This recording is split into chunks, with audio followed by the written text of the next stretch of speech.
Hello students, आज हम आपको जानकारी देने वाले हैं विभिन्न प्रकार के थर्मामीटर्स यानी तापमापी के बारे में। यह विषय न केवल परीक्षा की दृष्टि से सारी कक्षाओं में हमारे काम आने वाला है, बल्कि सामान्य जीवन में भी एक बहुत महत्वपूर्ण विषय है। जैसा कि नाम से ही प्रतीत होता है, तापमापी यानी ताप को मापने के लिए जिस मीटर का उपयोग किया जाए, जिस उपकरण का प्रयोग किया जाए, उसे तापमापी कहा जाता है। लेकिन क्या कभी आपने सोचा है कि ताप को मापने की आवश्यकता क्यों पड़ी? हम तो बचपन में छोटी कक्षाओं में पढ़ते सुनते आए थे कि त्वचा हमारी ऐसी ज्ञानेंद्रिय है जो हमें ताप का बोध कराती है। तो हम क्या त्वचा के द्वारा किए गए ताप के बोध से हमारा दैनिक जीवन का या हमारा काम नहीं चल सकता था? नहीं। कैसे नहीं? आओ एक प्रयोग के द्वारा देखते हैं। देखिए, हमारा सारा का सारा शरीर त्वचा से ढका हुआ है और त्वचा हमारी ताप के प्रति सुग्राही ज्ञानेंद्रिय है, यानी ताप का बोध होता है। हम किसी वस्तु को छूकर त्वचा के माध्यम से वो गर्म है या ठंडी है इसका अनुमान लगा सकते हैं। लेकिन एक प्रयोग करते हैं। आप 3 अलग अलग जार या बीकर लीजिए या टब ले सकते हैं। एक जार में बिल्कुल बर्फ का ठंडा पानी डालिए, दूसरे जार में सामान्य तापमान वाला पानी डालिए और तीसरे जार में गर्म पानी डालिए। गर्म उबलता हुआ नहीं, उससे त्वचा को नुकसान हो सकता है। गर्म गुनगुना पानी डालिए और आप अपने दोनों हाथों की, बाएं और दाएं दोनों हाथों की क्रम ध्यान रखेंगे। पहले जार में बिल्कुल ठंडा पानी, बर्फ से ठंडा किया हुआ, दूसरे में सामान्य और तीसरे में गर्म गुनगुना पानी। दोनों हाथ की उंगलियों को आप क्रमशः पहले और आखिरी जार में डुबो दीजिए। पहला यानी बर्फ वाला और आखिरी यानी गर्म गुनगुना। हम एक ही व्यक्ति अनुभव करने वाला है और उसके दोनों हाथों की त्वचा से उसको अनुभव किया जा रहा है। तो आपको बर्फ वाला पानी इस उंगली से ठंडा महसूस होगा, आपको ठंडा लगेगा। और दूसरे जार में उंगली डालेंगे तो गुनगुना पानी है, तो स्वभावतः आपको वो गर्म महसूस होगा। आपकी त्वचा उसे गर्म का संकेत भेजेगी और घोषित करेगी कि ये गर्म है। लेकिन कुछ क्षण के लिए या कुछ सेकंड्स के लिए 20-30 सेकंड तक दोनों के अंदर अपनी दोनों उंगलियां रखने के बाद आप धीरे से उसको निकालते हुए दोनों हाथों की दोनों उंगलियों को बीच वाले जार में डाल दीजिए जिसमें सामान्य पानी है। फिर आप अपनी संवेदनाओं से अनुभव कीजिएगा, क्या आपकी त्वचा उस बीच वाले पानी को दोनों उंगलियों से उसको महसूस कर रहे हैं? क्या एक जैसा बता रही है? नहीं। आप परिणाम देख करके चौकन्ने रह जाएंगे। महसूस करके देखिएगा कि जो उंगली आपने बर्फ के पानी में डाली थी वो उंगली उस सामान्य तापमान के पानी को गर्म बताएगी। आपको महसूस होगा, लगेगा कि उसमें पानी गर्म है। और वहीं जो गुनगुने पानी में जो उंगली आपने डाली थी, सामान्य तापमान वाले पानी में उंगली डालेंगे, उस उंगली से आपको लगेगा कि वो पानी ठंडा है। यह हमारी त्वचा से ताप की संवेदनाओं में अनुभूति की भिन्नता है। तो इससे लगता है, तो इससे हम सिद्ध कर सकते हैं कि मात्र त्वचा के माध्यम से हम ताप का सही सटीक अनुमान नहीं लगा सकते। इसीलिए वैज्ञानिकों को आवश्यकता पड़ी इसके सटीक मापन के लिए एक उपकरण की, और उस उपकरण को थर्मामीटर कहा जाता है। जैसा नाम से ही प्रतीत है, थर्मा शब्द होता है ताप के लिए, ताप को मापने के लिए। हिंदी में इसके लिए तापमापी, ताप को मापने वाला। इंग्लिश में थर्मामीटर शब्द का प्रयोग किया जाता है। थर्मामीटर अनेक प्रकार से बनाए जाते हैं। मूलतः हम कुछ भेदों का सामान्य जीवन में हमारे सामने आने वाले कुछ थर्मामीटर्स का हम यहाँ पर जिक्र करेंगे, वर्णन करेंगे, चर्चा करेंगे। सबसे पहले हमारे सामने जो सबसे अधिक उपयोग में आता है, प्रत्येक व्यक्ति को जीवन में कभी न कभी उसको देखना पड़ता है, उसका सामना करना पड़ता है, वो है डॉक्टरी तापमापी। डॉक्टरी तापमापी जैसा आपने देखा होगा एक परंपरागत, आजकल तो विज्ञान ने, तकनीक ने इतनी प्रगति कर ली है कि अनेक प्रकार के थर्मामीटर्स, तापमापी उपलब्ध हैं।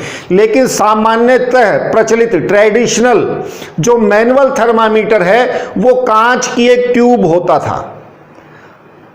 जैसा कि आप चित्र में देख रहे हैं, इसके बिल्कुल नीचे जो एक बल्ब होता है, उस बल्ब के अंदर भरा हुआ आपको एक चमकीला पदार्थ दिखाई देगा। वो चमकीला पदार्थ वास्तव में पारा होता है।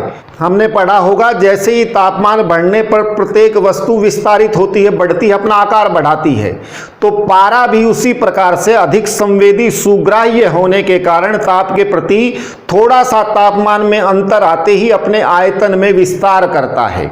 और उस कांच की ट्यूब के अंदर बहुत बारीक छेद होता है, तो थोड़ा सा विस्तार होते ही उसकी ऊंचाई चढ़नी शुरू हो, क्योंकि बहुत बारीक है उसका डायामीटर, उस ट्यूब का व्यास बहुत बारीक है। देखने में ट्यूब हमें भले ही मोटी दिखाई दे, लेकिन जहां पर पारे का चढ़ना और उतरना घटित होता वो बिल्कुल बारीक है, बिल्कुल एक बाल के समान या एक रेखा के समान, इतनी मोटी बारीक है। थोड़ा सा तापमान का अंतर भी उसके अंदर घटित होता है, इंगित होता है, देखा जा सकता है, अनुभव किया जा सकता है। तापमान के बढ़ने के कारण पारे की धातु के विस्तार प्रसार को उसके अंदर नापा जाता है, उसके आधार पर तापमान को नोट किया जाता है। डॉक्टरी तापमापी की एक विशेषता और है, उसके अंदर तापमान के जो पाठ्यांक होते हैं वह 35 डिग्री सेल्सियस से 42 डिग्री सेल्सियस तक होते हैं। एक बात और बताना चाहूंगा, जिस प्रकार से हम सहती को किलोग्राम में नापते हैं, जिस प्रकार से लंबाई को हम मीटर सेंटीमीटर में नापते हैं, जिस प्रकार समय को हम सेकंड्स में नापते हैं, ठीक उसी प्रकार से हमारे तापमान को मापने के लिए भी कुछ इकाइयां निश्चित हैं। वो इकाइयां क्या हैं? सामान्यतः सर्वाधिक प्रयोग होने वाली इकाई है डिग्री सेल्सियस। इसके अतिरिक्त केल्विन, फ़ारेनहाइट आदि इकाइयां भी तापमान को मापने के लिए प्रयोग की जाती हैं। डॉक्टरी तापमापी में सर्वाधिक प्रचलित जो इकाई है वो डिग्री सेल्सियस और फ़ारेनहाइट प्रयोग की जाती है। एक स्वस्थ व्यक्ति के शरीर का औसत तापमान, ध्यान दीजिएगा मैं औसत तापमान बोल रहा हूं, औसत तापमान 37 डिग्री सेल्सियस होता है। उसको अगर हम फ़ारेनहाइट में निरूपित करें, फ़ारेनहाइट में बताएं तो 98.6 यानी 98.6 डिग्री फ़ारेनहाइट होता है। तो स्वस्थ आदमी का औसत तापमान से अभिप्राय क्या है कि कुछ व्यक्तियों का तापमान हो सकता है आधा डिग्री सेल्सियस कम हो, वो भी स्वस्थ माने जाएंगे, कुछ का आधा डिग्री ज्यादा, लेकिन इससे अधिक विचलन होने पर व्यक्ति अस्वस्थ होता है। इसलिए डॉक्टर के पास जाते ही सबसे पहले डॉक्टर थर्मामीटर से सामने जो मरीज होता है उसके शरीर का तापमान नापता है और उससे वो हमारे रोग के बारे में डायग्नोज करता है, पहचानता है कि इसका शरीर स्वस्थ है या नहीं। वो तापमान के माध्यम से मूल्यांकन करता है। तो डॉक्टरी तापमापी का जो परिसर होता है, परिसर से अभिप्राय कितने डिग्री सेल्सियस से कितने डिग्री तक का ताप वो माप सकता है, उसको परिसर कहा जाता है या थर्मामीटर की रेंज कहा जाता है। तो डॉक्टरी तापमापी की रेंज होती है 35 डिग्री सेल्सियस से 42 डिग्री सेल्सियस। और इसका कारण क्या है कि एक व्यक्ति का तापमान कभी भी किसी भी स्थिति में 35 डिग्री से नीचे नहीं जा सकता और 42 डिग्री से ऊपर नहीं जा सकता। आपात स्थितियों में ऐसा होगा तो व्यक्ति के जीवन को खतरा हो सकता है। डॉक्टरी तापमापी का प्रयोग करते हुए हमें सावधानियां रखनी चाहिए। डॉक्टर सामान्यतः उस बल्ब को मुंह में रखकर मुंह से तापमान को नापता है। कारण क्या है कि बाह्य त्वचा पर हो सकता है हमारी मौसम का असर हो सकता है तो सही तापमान न हो, इसलिए शरीर का मुंह के अंदर रख करके तापमान लिया जाता है। तो पारा एक विषैला पदार्थ है, अगर उसको हम ज्यादा दबाव से चबाएंगे तो पतले कांच का बल्ब टूट सकता है जो हमारे स्वास्थ्य के लिए हानिकारक हो सकता है। इसलिए डॉक्टरी तापमापी का प्रयोग करते हुए हमें बल्ब को सावधानी से मुंह में पकड़ना चाहिए। उस थर्मामीटर को पढ़ते हुए पाठ्यांक को जब भी हमें पढ़ना हो, क्योंकि थर्मामीटर की ट्यूब बड़ी होती है, उसमें बिल्कुल एक महीन रेखा के रूप में, उसके चमकीली रेखा के रूप में पाठ्यांक लेना होता है, उसके आंखों के समानांतर ला करके उसको देखना चाहिए। अगर ऊपर नीचे करके देखेंगे तो पाठ्यांक में परिवर्तन हो सकता है, सही रीडिंग सही मान हमें प्राप्त नहीं होगा। और थर्मामीटर के अंदर क्या होता है, हमने तापमान मापने के लिए व्यक्ति के मुंह में थर्मामीटर लगाया, जैसे ही हम बाहर निकालेंगे तो बाहर का तापमान अलग है, तो कहीं वो प्रसारित हुआ पारा दोबारा से नीचे आ जाए या बढ़ जाए तो पाठ्यक्रम में परिवर्तन आ सकता है। तो डॉक्टर्स के थर्मामीटर के अंदर इस विकार से बचने के लिए, इस असुविधा से बचने के लिए एक बल्ब के पास एक मोड़ लगाया जाता है। बल्ब के पास एक विभंग होता है जो उस थर्मामीटर के पारे को या तापमान का जो पाठ्यांक है बाहर निकालने के बाद पारे को वापस आने से रोकता है। विभंग का यह मुख्य कारण होता है जो कि अन्य थर्मामीटर्स में नहीं होता, क्योंकि डॉक्टरी तापमापी में व्यक्ति का तापमान तापमापी को मुंह में रख करके लिया जाता है और यह एक से अधिक व्यक्तियों पर प्रयोग किया जाता है, इसलिए इसके द्वारा संक्रमण का बहुत अधिक खतरा हो सकता है। इसलिए जब भी कभी उसको मुंह में लेना हो, दूसरे मरीज का या दूसरे व्यक्ति का तापमान मापना हो, तो उससे पहले उसे कीटाणुरोधक जल से उसे निष्क्रमित अवश्य कर लेना चाहिए। डॉक्टरी तापमापी को कभी भी बल्ब की तरफ से नहीं पकड़ना चाहिए, क्योंकि बल्ब के अंदर ही पारा भरा होता है, वह तापमान के हमारे पाठ्यांक को प्रभावित कर सकता है। और डॉक्टरी तापमापी का प्रयोग केवल मनुष्य के शरीर का तापमान मापने के अतिरिक्त अन्य कहीं भी नहीं करना चाहिए। इस तापमापी को कहीं भी धूप में, आग के स्थान पर या गर्म पदार्थों के साथ नहीं रखना चाहिए। अब हम चर्चा करते हैं दूसरे तापमापी की ओर, यानी प्रयोगशाला तापमापी। प्रयोगशाला तापमापी भी डॉक्टरी तापमापी की तरह ही तापमान के बढ़ाव के कारण हम द्रवों में प्रसारित होने के सिद्धांत पर काम करता है और इसके अंदर भी पारे का ही प्रयोग होता है। लेकिन प्रयोगशाला के अंदर सामान्यतः हमें बहुत कम या अधिक तापमानों को मापने की आवश्यकता होती है, तो इसका परिसर सामान्यतः जो तापमापी है उसका -10 डिग्री सेल्सियस से लेकर के 120 डिग्री सेल्सियस तक होता है।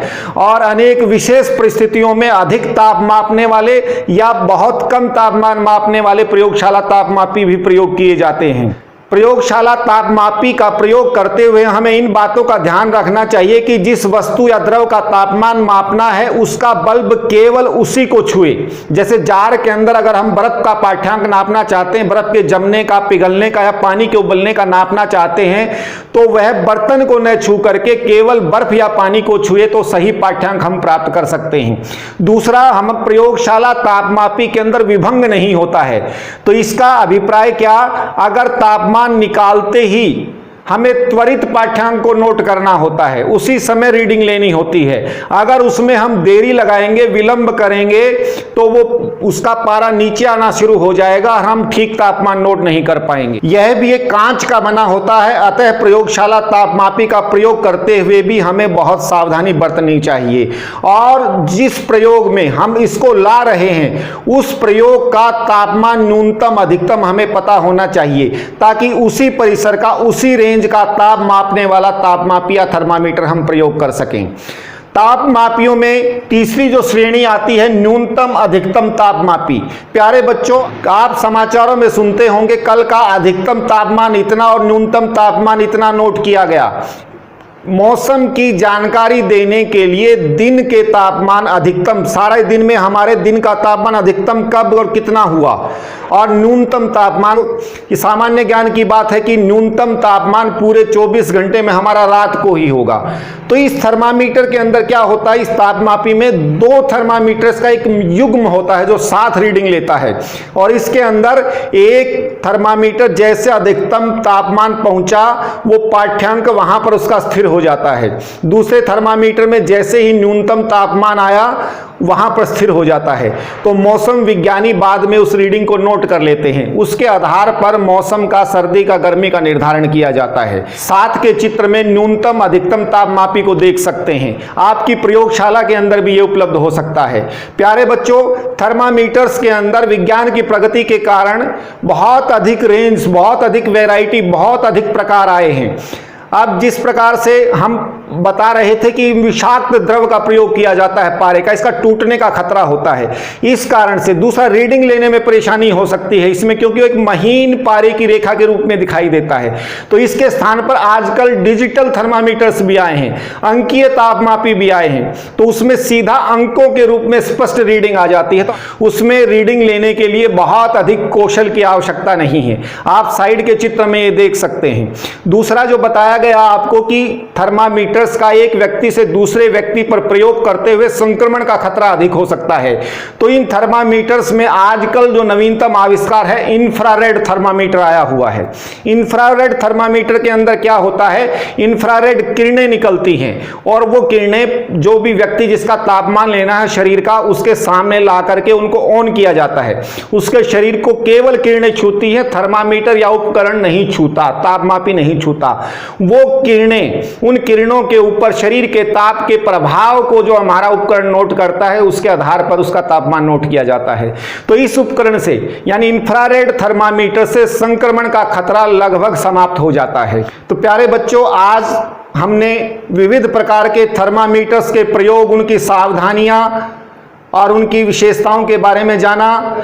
ठोस, द्रव और गैसों के अंदर तापमान किस प्रकार से अपना व्यवहार करता है, किस प्रकार से गति करता है, उसके बारे में चर्चा हम अगले लेसन में करेंगे। Okay students, till then bye. Thanks for watching this video. If you like it, don't forget to subscribe our channel and press bell icon to get latest updates.